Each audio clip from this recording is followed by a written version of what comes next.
అంటే సృష్టి యొక్క నియమం ఏమంటే ప్రకృతి యొక్క నియమం కూడా అదే. ప్రకృతి యొక్క నియమం ఏమంటే డే అండ్ నైట్, పగలు రాత్రి వస్తుంది. అట్లనే సృష్టి యొక్క డే అనేది బ్రహ్మ का दिन బ్రహ్మ का రాత్రి అని చెప్తారు. బ్రహ్మ ఒక పగలు, బ్రహ్మ ఒక రాత్రి. అంటే డే అండ్ నైట్. డే అంటే స్వర్గం, సత్యుగం, త్రేతాయుగం. రాత్రి అంటే ద్వాపరం, కలియుగం. రాత్రి యొక్క గుర్తు ఏమి అంటే చీకటి, ఏం తెలియదు, తెలియకుండానే అన్ని చేసేది రాత్రి. ఎంత లైట్ ఉంటే కూడా డే టైం ఎంత ఉందో అంత లేదు కదా. సో అందుకే సత్యుగం తెలియడం అంటే దానికి చెప్పేది సుఖదాం. ద్వాపరం, కలియుగం అంటే దుఃఖదాం. మళ్ళీ ఎక్కడి నుంచి వచ్చినామంటే శాంతిధాం నుంచి వచ్చాం. శాంతిధాం వచ్చి సుఖం లేదు, దుఃఖం లేదు. ఓకే, దానికి ఏం చెప్తామంటే ఈ సుఖం యొక్క దుఃఖం యొక్క అనుభవం ఏం లేదు కదా శాంతిధామంలో. దానికి అది క్వారంటైన్, అక్కడనే మనం క్వారంటైన్గా ఉంటాం. ఏం లేదు కదా, సేఫ్టీగా ఉంటాం. ఎందుకు క్వారంటైన్ పెట్టారు? క్వారంటైన్ ఉంటే 14 days కదా, 14 days ఉంటే క్వారంటైన్ తర్వాత ఓకే ఫ్రీ అయిన తర్వాత బయట పంపిస్తారు. అట్లనే ఒక్కొక్కరు సంఘంలో ఎంతెంత పురుషార్థం చేస్తారో అంత టైం క్వారంటైన్ ఉంటారు. వాళ్ళ సమయం వచ్చిన తర్వాత ఇక్కడ కింద దిగేస్తారు. అర్థమైంది కదా. సో క్వారంటైన్ అంటే శాంతిధనం ఉంది. ఓకే, మన అందరికీ తెలుసు ఒక ఆత్మ వనదా నుంచి ఫస్ట్ వస్తే, సత్యం కానీ, త్రేతాయుగం కానీ, ద్వాపరం కానీ, ఎక్కడైనా కానీ ఫస్ట్ వస్తే సతోప్రధానంగా ఉంటుంది. తర్వాత ఏమవుతుంది? సతో రజో తమో ప్రధానం అవుతుంది. సతోప్రధానం అంటే చాలా హైయెస్ట్ సుఖం, ఆనందం కానీ, ఖుషి కానీ అన్ని ఆత్మ ప్రాప్తి అవుతుంది. సత్వం అంటే కొంచెం తగ్గుతుంది. రజో తమో ప్రధానం అంటే చాలా వస్తుంది. అప్పుడు ఆత్మ ఏం చేస్తుందంటే దుఃఖం మరి అశాంతి అనుభవం చేస్తుంది. దుఃఖం మరి అశాంతి అనుభవం మనం చేస్తాం కదా. దుఃఖం చేసేది దానికి రీజన్ ఏమి అంటే మాయ. దుఃఖం ఎక్కడి నుంచి వస్తుందంటే మాయ నుంచి వస్తుంది. మాయ అంటే ఏమి? మన యొక్క వీక్నెస్, అజ్ఞానం, మన యొక్క ఓన్ వీక్నెస్. దానికి పేరు మాయ అని పెట్టారు. బాబా మురళి చెప్తారు కదా, మన జీతి జగజ్జీతి బయట ప్రపంచం ఉండేవాళ్ళు చెప్తారు. కానీ ఇక్కడ వచ్చేది మాయా జీతి జగజ్జీతి. మాయా పైన విజయం పొందితేనే జగత్, విశ్వం పైన విజయం పొందే సాగు. సో అందుకే బాబా వచ్చి ఫస్ట్ ఏం మనకి చెప్తున్నారంటే దుఃఖం రావాలంటే, దుఃఖం ఎందుకు వస్తుందంటే దానికి రీజన్ మన యొక్క వీక్నెస్, మాయ. అశాంతి ఎందుకు వస్తుంది అంటే అశాంతి ఒక ఆధారం ఏమంటే ఇక్కడ రావణ. రావణ అంటే పాంచిక, మాయ అంటే మన యొక్క వీక్నెస్. సో అందుకే మాయ వచ్చి మనసుతో కంపేర్ చేస్తారు. మాయ మనం చెప్తాం కదా, మనసు ఏమో ఆలోచన వస్తుంది, ఎట్లెట్లు తిరుగుతుంది. మన కంట్రోల్ ఉంటే లేదు మనసు. ఇంకా పూర్తిగా ఇక్కడి నుంచి అక్కడి నుంచి పంపించుకుంటాం అని చేస్తుంది కదా.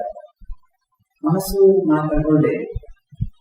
అందుకే ఏమో నా మనసు బాధపడుతుంది, నా బుద్ధి బాధపడుతుంది ఏమన్నా చెప్తారు. ఎవరు లేదు, మనసు బాధపడుతుంది.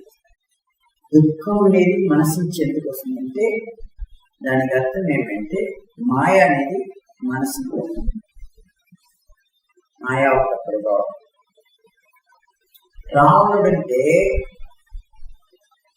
మనసు పైన అంత ప్రభావం ఉండదు. రావణాసుడు ఏం చేస్తారంటే బుద్ధి పైన ప్రభావం. అందుకే వినాశకాలే విపరీత బుద్ధి. వినాశకాలం దగ్గర దగ్గర వస్తే బుద్ధి అంత విపరీతం అవుతుందంటే ఏం మనం నిర్ణయం చేసుకుని ఏం చేయాలనేది అన్ని చూస్తే అన్ని అంత వికారంతో ఆధారమైన అన్ని చేస్తాం. అందుకే నేను రోగం గురించి కూడా డిస్కషన్ చేసిన. ఏం రోగాలు? ఫస్ట్ చాలా ఇంపార్టెంట్ ఏమంటే అక్యూట్ డిసీజ్ అని చెప్తారు. అక్యూట్ డిసీజ్ అంటే ఫీవర్ కానీ, కోల్డ్ కానీ, జలదోషం కానీ, జ్వరం కానీ ఎన్నో వస్తుంది కదా. 2 రోజులు 3 రోజులు ఉంటుంది, 1 వారం ఉంటుంది, తర్వాత సరిపోతుంది. ఇంకోటి క్రోనిక్ డిసీజ్. క్రోనిక్ అంటే ఈ sugar, thyroid, kidney problem, asthma, అలాగే ఇదంతా వస్తే చాలా రోజులు ఉంటుంది. ఎప్పటి వరకు ట్రీట్మెంట్ తీసుకోవాలంటే ఎప్పటి వరకు బతుకుతున్నామో అప్పటి వరకు ట్రీట్మెంట్ తీసుకోవాలి. లైఫ్ లాంగ్ దానికి చెప్పేది క్రోనిక్ డిసీజ్. అట్లా మన ఆత్మకు వచ్చి ఏమంటే దోపరి నుంచి 2500 years క్రోనిక్ డిసీజ్ మనకు ఉంది. ఏమంటే అది దేహాభిమానం. దేహాభిమానం అనేది ఎప్పుడు ప్రవేశమైందో అప్పటి నుంచి ఈజీనెస్ డిసీజ్ ఈజీ ఉండలేదు, ఫ్రీడమ్ లేదు, అంత దుఃఖం. దానికి చెప్పేది డిసీజ్. డిసీజ్ అనేది మనసు పైన ప్రభావం, ఆత్మ పైన ప్రభావం అవుతుంది. కానీ ఇల్నెస్ అంటే శరీరం పైన ప్రభావం. ఇల్నెస్, వెల్నెస్ అంటే ఆరోగ్యం. ఇల్నెస్ అంటే ఆరోగ్యం బాగలేదంటే ఇల్నెస్ అని చెప్తారు. ఓకే, ఇప్పుడు 2500 years దేహాభిమానంతో మన బుద్ధి ఏమైంది? చనిపోయింది. మనం ఏదంతా డిసిషన్ తీసుకుంటామో, ఏదంతా ఆలోచన చేస్తామో అన్ని వికారంకు ఆధారమైన దేహాభిమానం నుంచి చేస్తాం కదా. అందుకే అశాంతి అనుభవం. దుఃఖం అంటే అందరికి తెలుసు, ఫీలింగ్తో ఏడ్చది అనేది, కానీ అన్ని దుఃఖం. అశాంతి అంటే టెన్షన్, చింత, స్ట్రెస్, భయం, రాత్రి నిద్ర. ఇదంతా ఎందుకు వస్తుంది అంటే అశాంతి. శాంతి లేదు కదా, ఏమో ఆలోచన చేస్తుంది, మెంటల్గా చేస్తారు, అంత విపరీతంగా అవ్వాలి.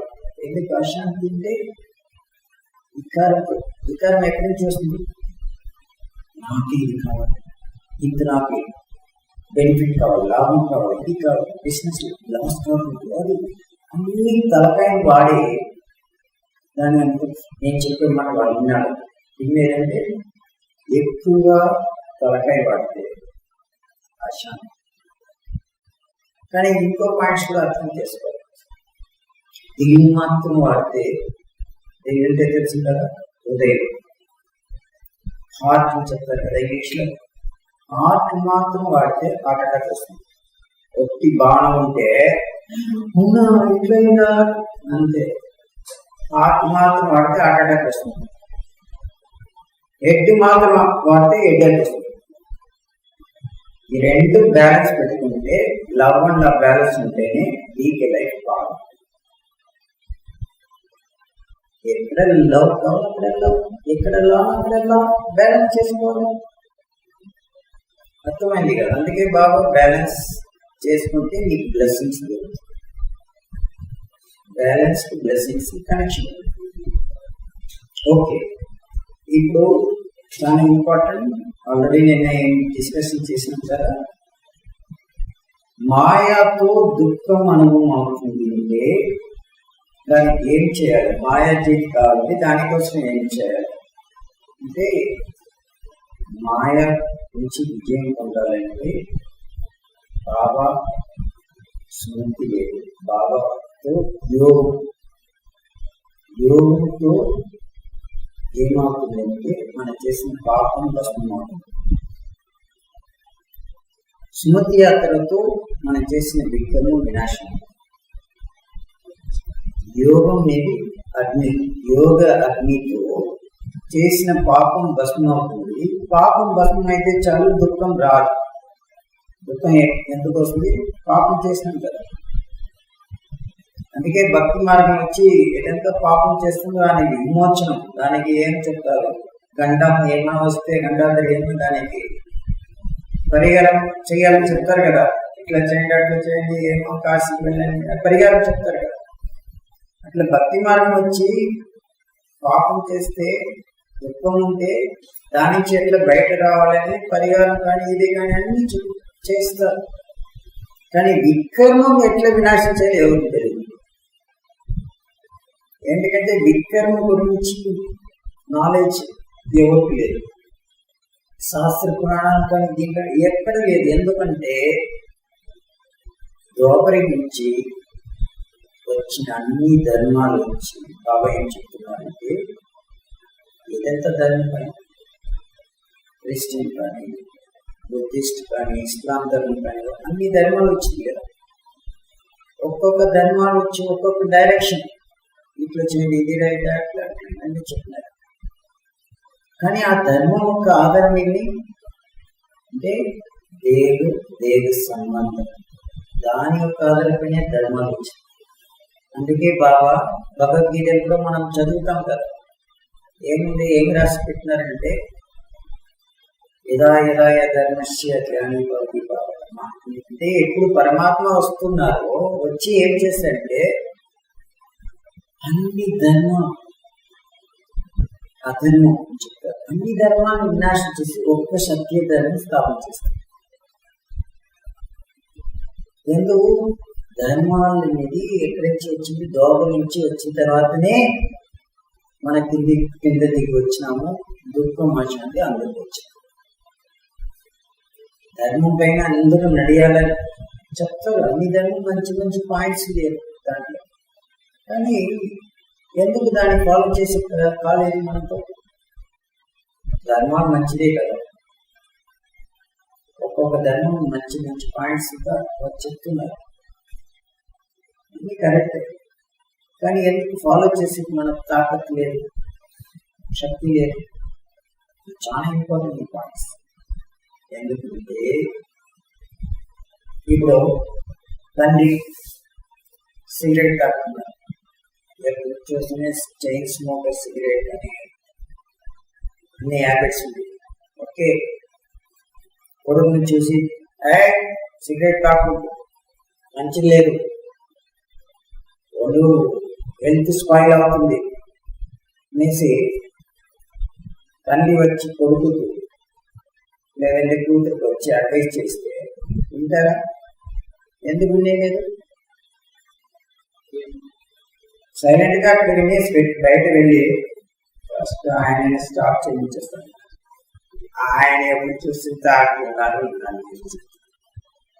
చెప్తారు కదా, ఎవరు వినేది. ఎందుకు?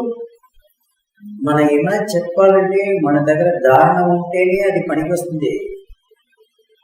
ధారణ లేకుండా అందరికీ లెక్చర్ పండిట్ లాగా చెప్తే పనికి రాలేదు. అవును కదా? అందుకే ఈ సృష్టి యొక్క నియమం ఏమంటే, పరంధాం నుంచి ఒక ఆత్మ కింద వస్తే మళ్ళీ వాపసు వెళ్ళే సాధ్యం లేదు. ఇక్కడనే పునర్జన్మం తీసుకుని జన్మ మరణ చక్రం వచ్చి ఇక్కడే కింద దిగి రావాలి. అక్కడి నుంచి వచ్చిన చాలా ఖుషి, హ్యాపీ, సుఖం, సంతోషం. మళ్ళీ జన్మం తీసుకుని వచ్చేప్పుడు దుఃఖం, అశాంతి అన్ని వస్తుంది. ఎందుకు? సతో ప్రధానం నుంచి సతో తమో ప్రధానం దిగి వచ్చేస్తాం కదా. అట్లనే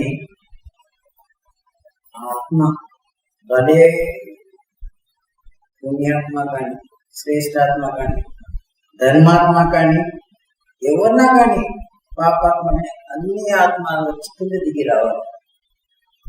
సో ఇప్పుడు ధర్మస్థాపన ఎవరైతే చేసినారో ధర్మాత్మ, ధర్మపిత, వాళ్ళు వచ్చి స్థాపన చేసినారు కదా, అప్పుడు వాళ్ళు పవిత్రాత్మ, ప్యూర్ సోల్, దాంట్లో ఏమి డౌట్ లేదు. చెప్పారు కదా, వీరబ్రహ్మం గారు కానీ, సాయిబాబా కానీ, వేమన గారు అన్ని చదివినారు కదా, ఎంత మంచి మంచి పాయింట్ చెప్తున్నారు. వాళ్ళు వచ్చినప్పుడు సత్వప్రధానం, ప్యూర్ సోల్, నో డౌట్. వచ్చి చాలా బ్యూటిఫుల్ గా ప్యూర్ గా అన్ని ఎక్స్ప్లెయిన్ చేస్తున్నారు, మంచి మంచి పాయింట్స్. ఎందుకు వాళ్ళ లోపల వచ్చేంత దారుణం ఉంది, పవర్ఫుల్.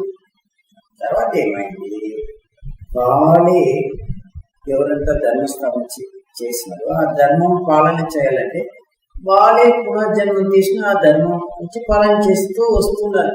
ఇప్పుడు ఏమైంది, కలియుగం వచ్చిన తర్వాత అన్ని సమప్రాయమైంది. ఎవరంతా సత్యయుగులు వచ్చి చాలా శ్రేష్టమైన పుణ్యాత్మ, సత్యయుగులు ఉండే వాళ్ళ పుణ్యాత్మ కదా దేవి దేవత, వాళ్ళు ఏమైనారు, వామ మార్గం వచ్చి కింద దిగి వచ్చేస్తున్నారు. వాళ్ళు కూడా పతితం అయిపోయినారు, వామమైన సోల్ పతితమైనారు కదా. ఎట్లా దేవి దేవత శ్రేష్టమైన ఆత్మ సత్యం స్వర్గంలో వచ్చే ఆత్మని కింద దిగి వచ్చి ఎంత తమోప్రదమైనారు. అట్లనే గౌరవించి వచ్చిన ధర్మపిత కానీ, వీడు కానీ, శ్రేష్టాత్మ కానీ, మహానాత్మ కానీ, ఋషి కానీ అందరికి కింద దిగి వచ్చేస్తున్నారు. ఇప్పుడు అందరూ తమోప్రధానమైనారు కదా. దారిని తప్పిపోయిందా లేదా, అందరికి దారిని తప్పిపోయింది. ఇప్పుడు దారిని తప్పిపోయిన తర్వాత ఎట్లా, నేను సిగరెట్ తాకుని ఏమో సిగరెట్ తాకు మంచి లేదు ఆరోగ్యం చెప్తే ఎవరు ఉంటారు. అట్లనే ధర్మపిత కానీ పెద్ద పెద్ద సాధు సన్యాసి ముని ఋషి తపస్సు వాళ్ళు రాసి పెట్టినప్పుడు, వాళ్ళు రాసినప్పుడు చెప్పినప్పుడు వాళ్ళు కూడా శ్రేష్టం ప్యూర్. కానీ వాళ్ళే ఇప్పుడు ఎట్లా ఉన్నారు, జన్మం తీసుకుని వచ్చి వాళ్ళు కూడా తమోప్రదం అయిపోయినారు. అందుకే వాళ్ళు చెప్పే పాయింట్స్ చెప్పి రాసి పెట్టింది ఒకటి థియరీ అయింది, ప్రాక్టికల్ చూస్తే లేదు కదా, ఒక్కరు కూడా లేదు కదా అట్లా. అందుకే బాబా అందరూ ఇప్పుడు తమ ప్రధానంతో నేను వస్తాను తర్వాత. సో రాజ్యోగం ఎందుకు మనం అభ్యాసం చేయాలంటే, అన్ని ధర్మాలు మంచిదే, మంచి మంచి పాయింట్స్ ఇస్తున్నారు, కానీ దానికి ధారణం చేయాలంటే చెప్పేవాడు పవిత్రంగా ఉండాలి కదా, ప్యూర్గా ఉండాలి కదా. కానీ డ్రామా ప్లాన్ సార్ వాళ్ళందరూ కూడా కింద దిగి వచ్చేస్తారు. అని అందుకే మంచి మంచి పాయింట్స్ శాస్త్రం కానీ, భగవద్గీతలు కానీ, పురాణం కానీ, రామాయణ మహాభారతం అన్ని చదువుతాం, సీరియల్ చూస్తాం. ఎందుకు ధారణ కాలేదు, ధారణ ఏం సాధ్యమే లేదు. చెప్పేవాడు కూడా తమోప్రదం అయినారు కదా, మళ్ళీ ఎట్లా ధారణ అవుతుంది. అందుకే శివబాబా చెప్పే మురళి మాత్రమే పవర్ఫుల్. ఎందుకంటే శివబాబా సదాశివ, ఎప్పుడు తమోప్రదం అయ్యే సాధ్యం లేదు. శివబాబా జ్ఞానం మాత్రం ఇచ్చలేదు, జ్ఞానంతో దాన్ని ధారణ చేసేకి ప్రకాశం, సకాశ, శక్తి అది మనకి ఇస్తున్నారు. అదే అడ్వాంటేజ్, మనోబలం పెరుగుతుంది. ఆయన సదా ప్యూర్, ఆయన దిక్కులు ఎవరైనా ఉండాలని ఎవ్వరు లేదు, సృష్టిలో ఎవరు లేదు. పరమాత్మ చాలా హైయెస్ట్ గ్రేట్. దేవత కూడా ఏమి నెక్స్ట్ గాడ్, వాళ్ళ కింద దిగి వచ్చేసినారు. అందుకే సాకార మురళి కానీ, అవ్యక్తవాణి కానీ దాంట్లో ఉండే తాకత్, పవర్, శక్తి ఇంకా శాస్త్రాలు కానీ, పురాణాలు కానీ, ఇది కానీ ఏమన్నా మీకు ఎక్కడ లేదు. ఎందుకు, ఆయన వచ్చి సదా పరమ పవిత్ర, సపోర్ట్, సర్వశక్తివాన్. ఇంకా ఆయన చనిపోయిన ఎవరు లేదు. అర్థమైంది కదా. అందుకే మనం ఏం చేస్తాము, ఇంటర్నెట్ కానీ, ఇది కానీ, శాస్త్రాలని బుక్ కానీ చదివి భగవద్గీత దానికి చూడు ఇంత బాగుంది, ఇంత బాగుంది, దానిపైన ప్రభావం అవుతాం. అది బాగుంది కరెక్ట్ చెప్పిన వాళ్ళు ఎవరు, మనుషాత్మ. ఇక్కడ పరమాత్మ చెప్తున్నారు కదా, దానిపైన మనకు అటెన్షన్, దానికి ఇంపార్టెన్స్ ఇస్తే బాబా చెప్పేది దాన్ని అయ్యేది. అందుకే బాబా ఒక మురళి తప్ప ఇంకా ఏమో అంత హైయెస్ట్ లేదు. దాదీలు అందరూ ఏం చేస్తున్నారు, పెద్ద పెద్ద దాదీలు వాళ్ళంతా కంప్యూటర్ నాలెడ్జ్ ఉందా, టైప్ చేస్తారా, అన్ని చేస్తారా, టెక్నాలజీ ఏం తెలియదు కానీ శ్రేష్టమైన వాళ్ళు విక్కరం కానీ పాపం కానీ భస్మైంది. చాలా పవర్ఫుల్. ఎట్లా సత్వోగ్రం ఒక్క బాబా తప్ప ఇంకేం సపోర్ట్ తీసుకోలేదు. అందుకే భక్తి మార్గం గురించి చెప్తారు కదా, అభివిభచారి భక్తి. విభచారి అంటే అన్ని ఈ గుడికి వెళ్ళేది, ఇది దీంతో ముక్కేది, నాకు ఇది కాదు అది కాదు, మళ్ళీ అక్కడ ఏం పనికి రావడానికి ఇంకా అక్కడ ఇక్కడ అన్ని తిరిగేది, అది విభచారి. ఏక్ బాబా దూసరా నాకు అయింది, అది విభచారి. చాలా చేసి అందుకే మొదలు ఒక్కటి ఉంటే చాలు, ఏమో అన్ని దాంట్లో. అందుకే దానికి గాయనం ఉంది కదా, పరమాత్మ యొక్క జ్ఞానం ఏం చేయాలి? ప్రపంచం ఉండే అన్ని ట్రీస్ అంతా కట్ చేసి పెంచేయండి, సముద్రం మొత్తం ఇంకి, ఆకాశం మొత్తం పేపర్ గా రాస్తే కూడా అయ్యలేదు, ఆయన ఒక విశేషత అంత ఉంది. కానీ మనం అంత విలువ ఇచ్చేది అదే ప్రాబ్లం. ఏమంటే ఆయన చెప్పే మాట వింటాము, ఎందుకు దాన లేదంటే ఇంకా ఎవరెవరు ఎక్కడంతా పేపర్లో కానీ దీంట్లో కానీ గవర్నమెంట్లో కానీ శాస్త్రాలు కానీ పురాణాలు కానీ అన్నీ ఏమేమి చెప్పకుండా అజెప్పుడు ఉంటాం కదా, అందుకే దాంట్లో మిక్సప్ వస్తుంది, దారుణ అయ్యేది. వాళ్ళు చెప్పింది మంచి పాయింట్ మనకు ఏమో మంచిగా అనిపిస్తుంది, కానీ దారుణ కావాలంటే వాళ్ళ నుంచి మనకేమైనా శక్తి ప్రాప్తి అవుతుందా? బయట వాళ్ళు మోటివేషన్ క్లాస్, అన్ని మోటివేషన్ క్లాస్ పెద్ద పెద్ద ఇదంతా చేస్తారు, అప్పుడు మాత్రం మన గుమ్మాలు ఉత్సాహం వస్తుంది మోటివ్. తర్వాత అంతే, ఎందుకు డల్ అవుతాం? సదాకాలం వాళ్ళు వచ్చి మోటివేట్ చేసి మనతో ఉండే సాధ్యం లేదు, కానీ శివబాబా మనతో సదా ఉంది. ఎక్కడంతా ఆయన గుర్తుపెట్టాము, ఆయన వచ్చేస్తారు. సో అందుకే యోగ అగ్నితో పాపం వస్తున్నారు, స్మృతి యాత్రకు విక్రమ నాశనం. ఇదే కదా నేను లాస్ట్ చేసాను. యోగ అగ్ని అంటే దానికి అర్థం ఏమంటే దుఃఖం వచ్చేది మూల కారణం. ఏం చెప్తారు సేమ రూట్ కాస్ ఏం చెప్తారు తెలుగు? మూల కారణం. కరెక్ట్ కదా. దుఃఖంకి వచ్చి మూల కారణం ఏమంటే సంబంధాల్లో వచ్చి పవిత్రత లేదు, మన సంబంధాల్లో వచ్చి అండర్స్టాండింగ్ లేదు, ఎవరు అర్థం చేసుకోలేదు. అక్కడి నుంచి అందుకే అన్నయ్య ఏం చేస్తారు, ఇక్కడ ఏమో ఇంట్లో చాలా పెద్ద ప్రాబ్లం వస్తే వాళ్ళు డ్యూటీకి వెళ్తారు కదా, జాబ్ డ్యూటీ బిజినెస్ చేసేసి ఈవినింగ్ ఇంటికి వస్తే మార్నింగ్ నుంచి బాగున్నాను అక్కడ డ్యూటీలో కానీ షాప్లో కానీ, ఇక్కడ వస్తేనే తలనొప్పి చెప్తారు కదా. ఎందుకు? ఈ సంబంధం బాగలేదు కదా, దీన్ని మర్చిపోయి అక్కడ బిజినెస్ లో కానీ డ్యూటీ కానీ బిజీగా ఉండేప్పుడు దాని యొక్క ప్రభావం ఉండదు. అందుకే తమో ప్రధానం కలియుగం చెప్పే. కలియుగం యొక్క సమయం ఏమంటే దుఃఖం అందుకు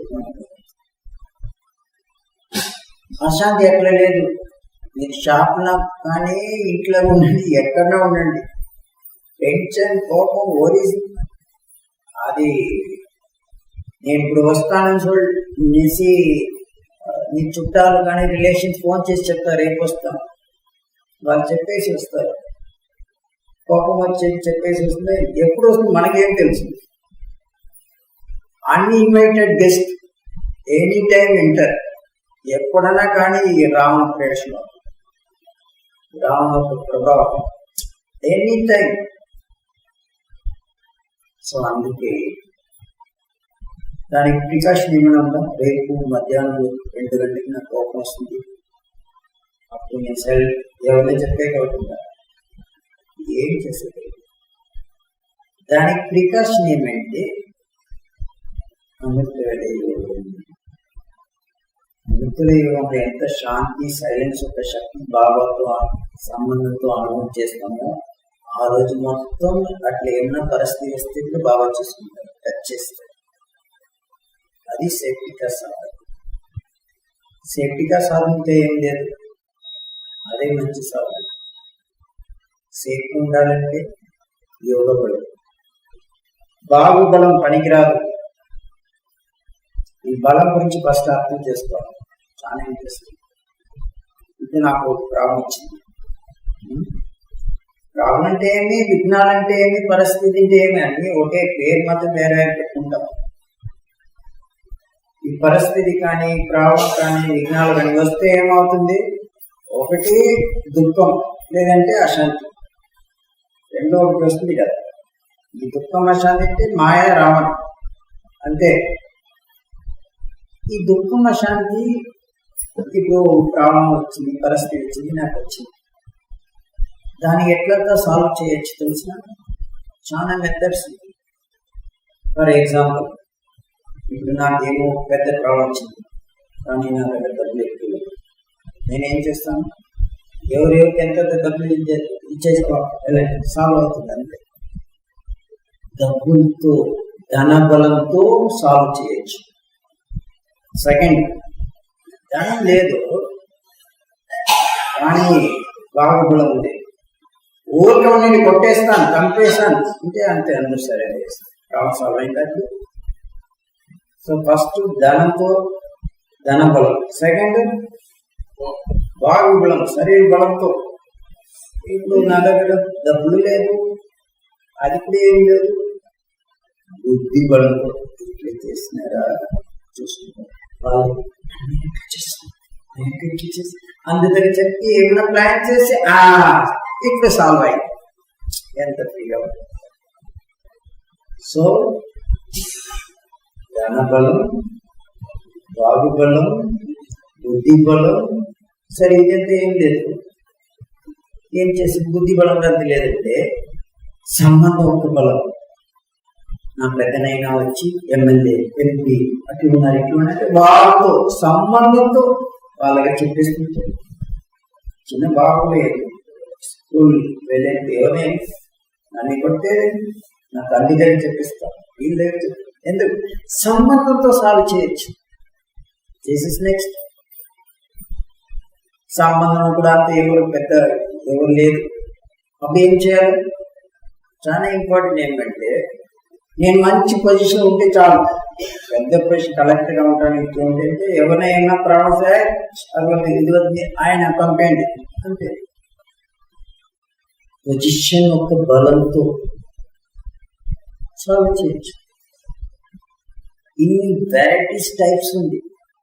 సాల్వ్ చేసే లేదంటే ఎస్కేప్ అవ్వచ్చు. ఎస్కేప్ కావచ్చు. ఇద్దరు ఫ్రెండ్స్ ఏం చేసినారంటే, అది తెలిసింది అందరూ స్టోరీ. అడిగిలో వెళ్తున్నారు జాలిగా, అప్పుడు అక్కడ చూస్తున్నారు పులి వస్తుంది. దాన్ని చూసిన తర్వాత ఇద్దరికి భయం వచ్చింది, ఏం చేయాలి? ఒకనే ఏం చేస్తారు, తొందరగా రన్నింగ్ షూ వేస్తాం. ఆ షూ ఇమీడియట్ షూ వేస్తున్నారు. నేను అడుగుతున్నాను, ఎందుకు షూ? ఆ పులి కానీ మీరు చాలా ఫాస్ట్గా పరిగెచ్చి అవుతుందా? షూ వేసుకుంటే మాత్రం అయ్యలేదు. కానీ ఆయన ఏం చెప్పినా తెలిసిన, అందుకే బుద్ధి బలం. ఆయన ఏం చెప్పినంటే, షూ వేసుకుంటే ఆ పులి కానీ ఫాస్ట్గా నేను పరిగెత్తే అయ్యలేదు, కానీ మీకని ఫాస్ట్గా నేను వెళ్తాను కదా, ఆ పులి మిమ్మల్ని పట్టుకుంటే నేను ఎస్కేప్ అవుతాను కదా. అర్థమైంది కదా? అట్లా ఎన్నో పరిస్థితి ప్రాబ్లం వస్తే ఎస్కేప్ అయ్యేప్పుడు అందరికి తెలుసు, నేను చేయలేదు, ఏమైనా అబద్ధం చెప్పి అంతే. సో ఇది ఎంత టెంపరీ విషయం. డబ్బులు ఇచ్చి ఓకే సాల్వ్ చేసి, డబ్బులు తీసుకుంటే వాడు ఏమో డబ్బులు ఇచ్చినారు, మనకు కావాలి, అందుకోసం సరే కోర్టు కేసుకు వాపసు తీసుకుంటారు. కానీ మళ్ళీ పెద్ద ప్రాబ్లం వస్తే అప్పుడు మళ్ళీ లాస్ట్ టైం ఇంత ఇచ్చినాం కదా డబ్బులు, ఈసారి ఇంకా ఎక్కువ నీ డబ్బులు వద్దు, ఏమొద్దు. ఎందుకు? డబ్బులతో శాంతి సుఖం అనేది ప్రాప్తి కాదు కదా. సో అప్పుడు ఏమవుతుంది, మళ్ళీ చేర్చారు. అందుకే బాబు మనకి ఏం చెప్తున్నారంటే, ధన బలం కానీ, బాహుబలం కానీ, బుద్ధి బలం కానీ, సంబంధోక బలం కానీ, శ్రేష్ఠ పొజిషన్, పోస్ట్ కానీ, ఇది కానీ, స్టేటస్ కానీ, ఇదంతా టెంపరీ సాల్వ్ చేస్తుంది. మనోబలం, ఆత్మబలంతోనే పర్మనెంట్ గా సాల్వ్ చేసేయగలుగుతుంది. అది ఎక్కడ చేస్తుందంటే, పరమాత్మ యొక్క స్మృతిలో బాబాతో సంబంధం పెట్టుకుంటే అన్ని సాల్వ్ అవుతుంది. దానికి ఆధారమేమి? 63 జన్మలు చేసిన పాపం వికరము భస్మం చేయాలి. దానికి యోగం, స్మృతి యాత్ర. యోగ అగ్నితో యోగం ఉంటే సర్వ సంబంధం ఒక బాబాతో పెడితే సంబంధించి ఏదంతా పరిస్థితి వచ్చిందో అన్ని ఆ పాపాలు మొత్తం భస్మం అవుతుంది. ఒక్క బాబా తప్ప ఇంకా ఎవరైనా ఆ స్మృతితో ఏకాంతవాసి ఏకనామి ఏక బాబా దూసరా నా పోయి అట్లా ఉంటే 63 జన్మం చేసిన విక్రమ వినాశం. ఆ విక్రమం పాపం వినాశం అయిన తర్వాత, భస్మం అయిన తర్వాత, దాని వల్ల మనకు మళ్ళీ పరిస్థితి కానీ, ప్రాణం కానీ, విజ్ఞానం కానీ ఏం వచ్చేది సెటిల్ అయింది కదా. ఇంకా ధర్మరాజు కూడా సెటిల్ చేసే పని ఏం లేదు. This is wonderful. అందుకే యోగం బలంతో ఆత్మ తమో ప్రధానం నుంచి సత్వ ప్రధానం అవుతుంది. ఎప్పుడు మనం సత్వ ప్రధానం అవుతామో, సృష్టి యొక్క నియమం ఏంటంటే ప్యూర్ సోల్, ప్యూర్ ఆత్మ సత్వ ప్రధానంగా ఉంటే పరిస్థితి కానీ, ప్రాణం కానీ, విజ్ఞానం ఏమి వచ్చింది. సత్యం వచ్చి దేవిదేవుడు సత్వప్రధానం కదా, సత్వప్రధానంగా ఉంటారు కదా, వాళ్ళకి ఏం పరిస్థితి వస్తుంది, ఏం ప్రభావం వస్తుంది, ఏం రాదు. ఎప్పుడు ఆత్మ సత్వప్రధానికి రజ్జం స్టార్ట్ అవుతుందో అప్పుడే ప్రభావం స్టార్ట్ అవుతుంది. దానికి ప్రాక్టికల్ ఎగ్జాంపుల్ చూడాలంటే ఇంకొక ఎగ్జాంపుల్ ఏంటంటే, చిన్న పాప ఉంటుంది. ఆ పాప వచ్చి ఏం చేస్తుందంటే, ఈ రోడ్డు నుండి కుక్క ఉంది కదా, స్ట్రీట్ డాగ్ అని చెప్పారు కదా, కుక్క వచ్చి చాలా వస్తుంది. ఎవరైనా చూస్తే అట్లా వస్తుంది. మనం దాన్ని చూస్తే కూడా భయం. డే టైం నిద్రపోతుంది, నార్మల్గా ఉంటుంది. నైట్ టైం కొన్ని ఎట్లా పరిస్థితి వస్తుంది కదా, ఒక్కొక్క స్ట్రీట్ లాగా అట్లా ఉంటుంది. ఏం చేస్తుంది ఎవరికి తెలియదు, భయం వస్తుంది మనకు. సో అట్లా చాలా వస్ట్ ఆ డాగ్ ఫుడ్ వచ్చి అంత వస్తుగా ఉంటేదో చిన్న పాప వచ్చి దానికి ఒక కట్టతో కొడితే కూడా సైలెంట్గా పోతుంది. కొనుకొచ్చు కాదు, తెలియకుండా ఆ చిన్న పాప ఆ కుక్క తోట పెట్టుకుని అట్లా ఏమైనా చేస్తే కూడా అట్లా సౌండ్ ఇచ్చేసి సైలెంట్గా పోతుంది. ఆ కుక్క పడిపోతే కూడా లేచి అట్లా ఏమో సౌండ్ ఇచ్చేసి సైలెంట్గా పోతుంది. ఏమైనా చేయొచ్చు కదా, ఎందుకు చేసేది? ఎందుకంటే ఆ చిన్న పాప వచ్చి సత్వప్రధానం. బాల్య అవస్థ అంటే చిన్నప్పుడు ఆత్మ సత్వప్రధానంగా ఉంది కదా, మంచి క్యారెక్టర్ కదా. సత్వ గుణం ఉంటే, ఆత్మ ప్యూర్గా ఉంటే, ప్రకృతి కానీ, అనిమల్స్ కానీ, ఆత్మలు కానీ ఎవరు ఏం చేసే సాధ్యమే లేదు.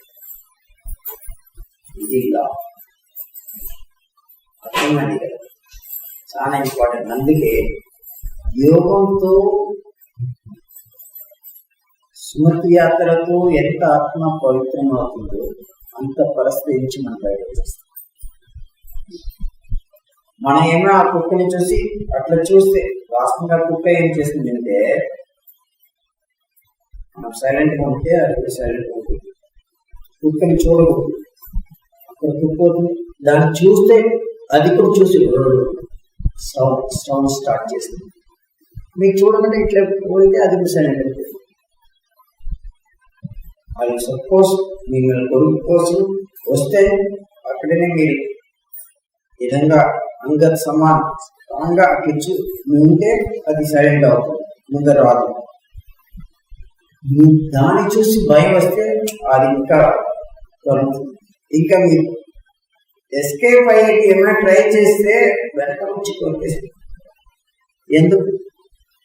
భయం కానీ, ఫీలింగ్ కానీ, టెన్షన్ కానీ ఏమైనా ఉంటే ఆత్మలో ఉండే శక్తి మొత్తం లాస్ అయింది. భయం వస్తే లాస్ అవుతుంది కదా. ఎప్పుడు పవర్ లేదు, ఆత్మశక్తి తగ్గిందో అనిమల్స్ కానీ ఇది కానీ అన్ని అటాక్ చేస్తాయి, మనిషి ఆత్మ కూడా అటాక్ చేస్తుంది. ఆ చిన్న పాప ఏం చేస్తుంది? ఆ కుక్క తోక పట్టుకుని ఏం చేస్తుంది? భయం ఏమైనా ఉందా? మనం కుక్క కొడుకుతుంది అట్లా మనం చెప్తాం, కానీ అది ఏముండదు కదా, భయం లేదు. ఎందుకు? ఆత్మ ప్యూర్గా ఉంది కదా. ఇంకా ఆత్మ వచ్చి వికర్మం కానీ, ఇది కానీ, కామం కానీ, క్రోధం కానీ ఇంకా రాలేదు కదా. అది వస్తేనే ప్రాబ్లం. ఈ రావణ మాయ ఎంటర్ అయిన తర్వాతనే అన్ని పరిస్థితి ప్రాబ్లం అన్ని స్టార్ట్ అవుతుంది. దాని ముందు ఏం రాదు. తనకేం కావాలో అన్ని తల్లిదండ్రులు చూసుకుంటారు. జాబ్కి వెళ్ళాలన్నా, డబ్బులు తీసుకుని రావాలన్నా, మీకు ఏమైనా కావాలంటే దానికోసం మీరు ఏమైనా చేస్తారు? ఏం లేదు కదా. ఎవరిని అడుగుతారు? ఎవరు అడుగుతున్నారు? మమ్మీని అడుగుతారా, డాడీని అడుగుతారా? అంతే. ఎవరినా ఒకరిని అడిగితే వాళ్ళు చేస్తారు, మీరు ఫ్రీగా ఉంటారు. చిన్న పాప ఉంటారా, పుట్టిన బేబీ, అది సపోజ్ అట్లా సౌండ్ ఇస్తే మమ్మీకి అర్థమవుతుంది. బిల్లు తీయాలన్నా, ఫుడ్ ఇవ్వాలన్నా, దేవుడు ఏమన్నా చీమలు ఏమన్నా కోరికిందా, అది వాళ్ళకి అర్థమవుతుంది. ఆ వైబ్రేషన్ మనకు తెలియదు. ఎందుకు? వాళ్ళందరూ 24 hours కూతురు కానీ, కొడుకు కానీ, చిన్న పాపకు వచ్చి పెద్దవాళ్ళందరూ ఏం చేస్తారంటే దాసి లాగా సేవ చేస్తారు. ఎందుకు? నేను పతిత అయినాను కదా, అది ప్యూర్ గా ఉంది కదా ఆత్మ, అందుకోసం ప్యూర్ గా ఉంటే అందరూ ఒక సగయోగం సపోర్ట్. రోడ్లు మనం వస్తాం, ఒక అక్కయ్యని చూస్తే, అన్నయ్యని చూస్తే మనకు సరిపోదు, వాళ్ళ దగ్గర మాట్లాడేటప్పుడు లేదు, అట్లా ఉంటాం. కానీ ఏం చేయాలి? మాట్లాడకుండా పోతే వాళ్ళు ఏమైనా అనుకున్నాయని బాగున్నారు, అట్లా మనం ఓకే అడిగేసి వెళ్ళిపోతాం. కానీ వాళ్ళని ఒక చిన్న పాప వస్తే అరే మీకేమి పాప దగ్గర మాత్రం ప్రీతిగా ఎందుకు మాట్లాడటం? మన పైన ఇంకా నెగిటివ్ భావన కానీ, ఇది కానీ, క్రోధం కానీ, లోపం కానీ ఏం లేదు ఆ పాపకి. పాప ప్యూర్గా ఉంది కదా, అందుకే విలువిస్తాం. అర్థమైంది కదా? సో ఏం చేయాలంటే ఆత్మ ఎప్పుడు యోగం ద్వారా, స్మృత్యాత్ర ద్వారా సత్వ ప్రారంభమవుతుందో అది సోల్ కాన్షియస్ అని చెప్తారు. ఆత్మ దానికి బాబా ఏం చెప్తారంటే సేఫ్టీ కా సాధన్ సోల్ కాన్షియస్.